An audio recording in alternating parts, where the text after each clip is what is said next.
Chapter 9. It was very quiet. The dogs leaned down to eat the hailstone. Seal stepped around them and leaped up on the fence to groom herself. A tree had blown over near the cow pond, and the wild roses were scattered on the ground, as if a wedding had come and gone there.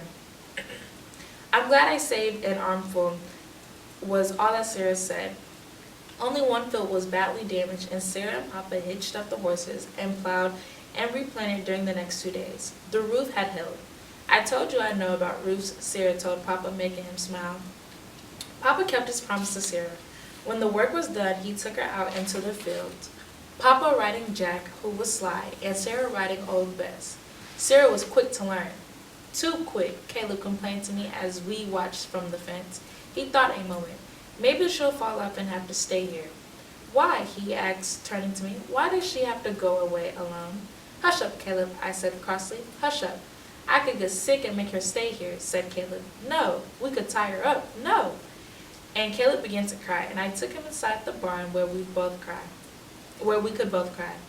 Papa and Sarah came to hitch the horses to the wagon so Sarah could practice driving. Papa didn't see Caleb's tears, and he sent him with an axe to begin chopping up the tree by the pond for firewood. I stood and watched Sarah, the reins in her hands, Papa next to her in the wagon. I could see Caleb standing by the pond, one hand shading his eyes, watching too. I went into the safe darkness of the barn then, Sarah's chickens scuttling along behind me. Why? I asked aloud, echoing Caleb's question. The chickens watched me, their eyes small and bright. The next morning, Sarah got up early and put on her blue dress. She took apples to the barn. She loaded a bundle of hay on the wagon for Old Bess and Jack. She put on her yellow bonnet. Remember, Jack, said Papa, a strong hand. Yes, Jacob. Best to be home before dark, said Papa. Driving a wagon is hard if there is no full moon. Yes, Jacob. Sarah kissed us all, even my father, who looked surprised. Take care of Sil, she said to Caleb and me, and with a whisper to Old Bess and a stern word to Jack, Sarah climbed up in the wagon and drove away. Very good, murmured Papa as he watched, and after a while he turned and went into the field. Caleb and I watched Sarah from the porch. Caleb took my hand, and the dogs lay down beside us. It was sunny, and I remembered another time when a wagon had taken Mama away. It had been a day just like this day, and Mama had never come back. Seal jumped up to the porch, her feet making a small thump. Caleb leaned down and picked her up and walked inside. I took the broom and slowly swept the porch. Then I watered Sarah's plants. Caleb cleaned out the wood stove and carried the ashes to the barn, spilling them so that I had to sweep the porch again. I am loud and pesky, Caleb cried suddenly. You said so, and she has gone to buy a train ticket to go away. No, Caleb, she would tell us. The house is too small, said Caleb. That's what it is. The house is not too small, I said. I looked at Sarah's drawing of the fields pinned up on the wall next to the window. What is it missing? I asked Caleb. You said you knew what it was missing. Colors, said Caleb wearily. The colors of the sea.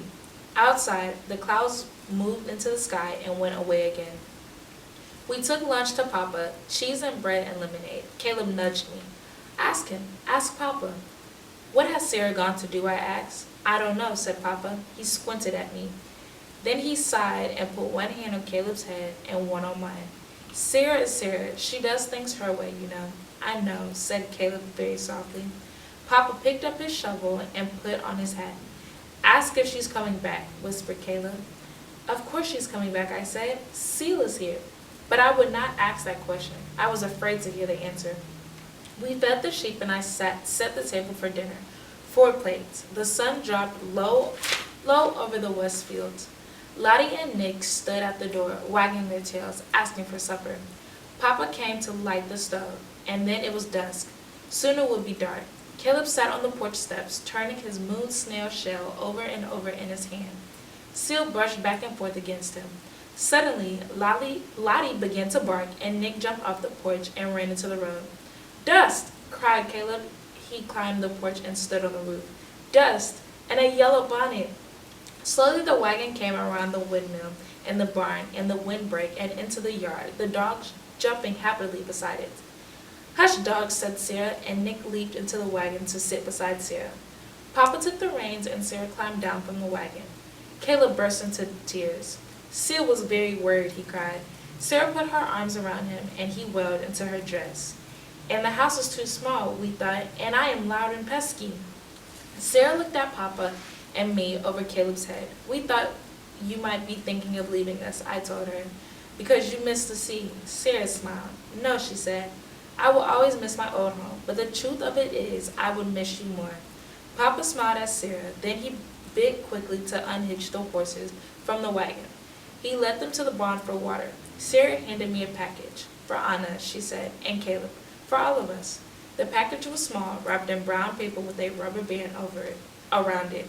Very carefully I unwrapped it, Caleb peering closely. Inside were 3 colored pencils. "Blue," said Caleb slowly, "and gray, and green." Sarah nodded, and suddenly Caleb grinned. "Papa," he called. "Papa, come quickly. Sarah brought us to see." We eat our night meal by the candlelight, the 4 of us. Sarah has brought candles from town, and nasturtium seeds from her garden, and a book of songs to teach us. It is late, and Caleb is nearly sleeping by his plate, and Sarah is smiling at my father. Soon there will be a wedding. Papa says that when the preacher asks if he will have Sarah for his wife, he would answer, "Uh-huh." Autumn will come, then winter, cold with the wind that blows like the wind off the sea in May. There will be nests of crows to look for, and dried flowers all winter long. When there are storms, Papa will stretch a rope from the door to the barn so we will not be lost when we feed the sheep and the cows, and Jack and old Bess, and Sarah's chickens, if they aren't living in the house. There will be Sarah's seed, blue and gray and green, hanging from the wall, and songs, old ones and new, and Seal with yellow eyes, and there will be Sarah, plain and tall.